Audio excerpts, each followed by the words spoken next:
Let's go ahead to the next part here. Hunter Biden, President Biden, making his very first comments on the Hunter Biden plea agreement and all of the controversy around that since the release of the IRS whistleblower, the text and the allegations against him.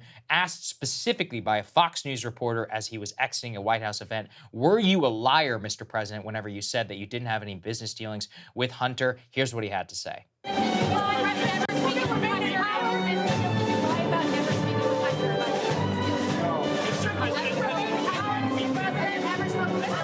Okay, so I know that's very difficult to hear. I also have deep sympathy for, I have been that person before, and it's a very tough gig. So she was on the middle of a rope line as President Biden was leaving, I think that's the East Room, and walking through the, walking to the grand hallway or whatever it's called. And while she was asked, did you lie? And all he said was no. So that's the first public comment that he's made and there. And she's saying, did you lie yes. that you had never spoken to your son about his business dealings, right? Right, that's right. Did you lie about never speaking to Hunter about his business dealings? Yeah. The reason why that's important is that A, he took the chance only to answer that question in the middle of a very crowded room whenever there's a lot of noise, and he was still refused to address it in any press podium. In terms of the reaction currently from the White House, they have still refused to give any comment. They were asked about it yesterday again, and they still are unable to provide any answer around ethics about President Biden, about his knowledge of the deal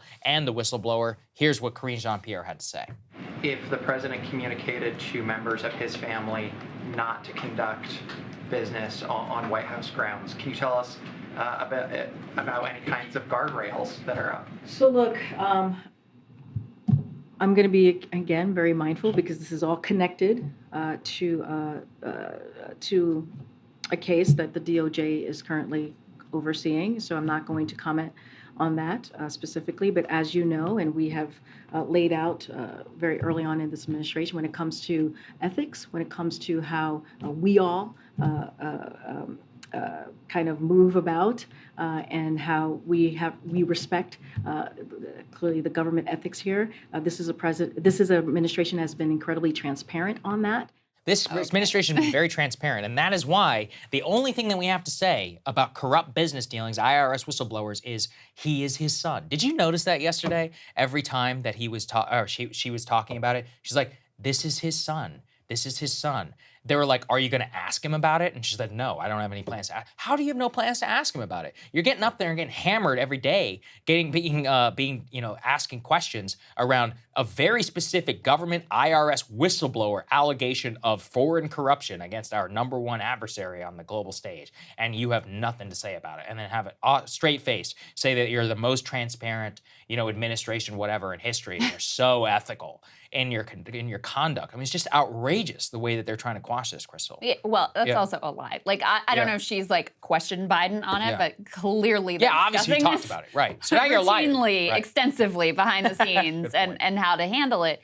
It's also interesting, she mentioned that this is the subject, that Hunter is the subject of an ongoing DOJ investigation, because there had been some question about that. Hunter's lawyer actually said that the investigation was over, but the DOJ saying, no, we're still looking into some things.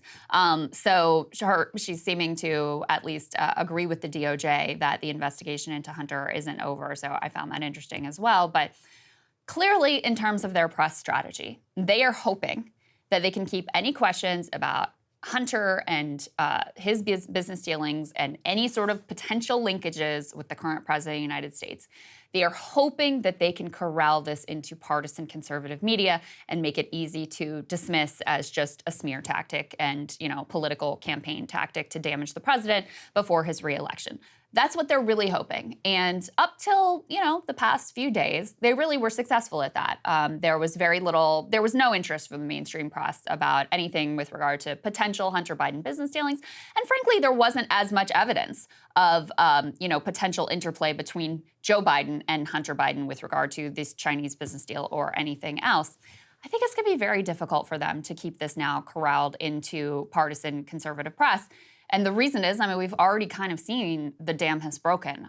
The fact that you had Karine Jean-Pierre facing difficult questions from CNN, from NBC, from CBS, from basically every mainstream outlet that felt that they had kind of been played on this story.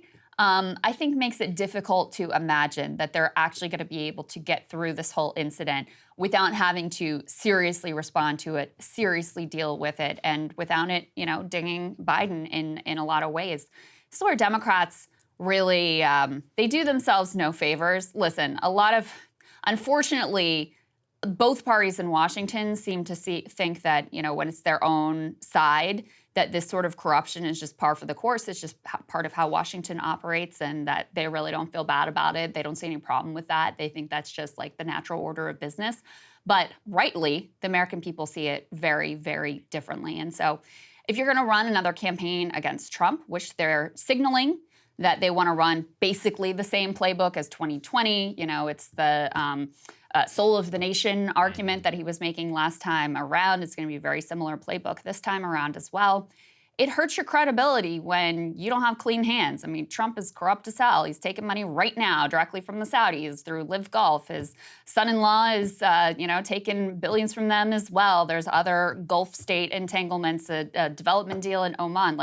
That's as corrupt as it gets. You undermine your ability to effectively make that case against Trump when you yourself have these kind of messy business dealings. Yeah, how are you going to talk with a straight face about Jared Kushner and corruption and return to normalcy and all of that, and have one of the most transparently ridiculous and corrupt dealings in modern presidential history, excepting Trump? Then you're just, in many ways, you're just as bad. And, I want to emphasize what you said on the media front.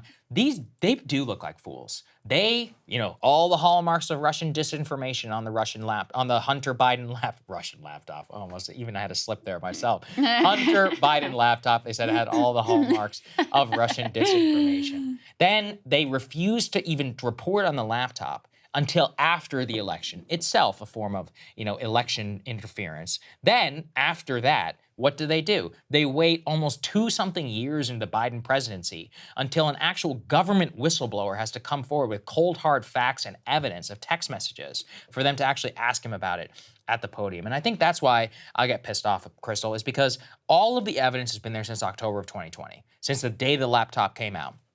And Tony Bobulinski came out as well and verified the email talking about 10% for the big guy. There has been a direct allegation that Biden was involved with the business dealings. He was never, to my knowledge, asked specifically about any of these allegations in any mainstream press interview, in any press conference that has come forward. And he's now running for re-election to president of the United States and now facing questions that have been known now in the public sphere for literally years and years. And in fact, even pre-laptop, Burisma and all of that has been known since 2018, I believe, since that came forward. So I do think it is a huge black mark on the press and their conduct with respect to this. Hey guys, if you like that video, go to breakingpoints.com, become a premium subscriber, and help us build the best independent media organization on the planet. That's right. We're subscriber funded. We're building something new. We want to replace these failing mainstream media organizations. So again, to subscribe, it's breakingpoints.com.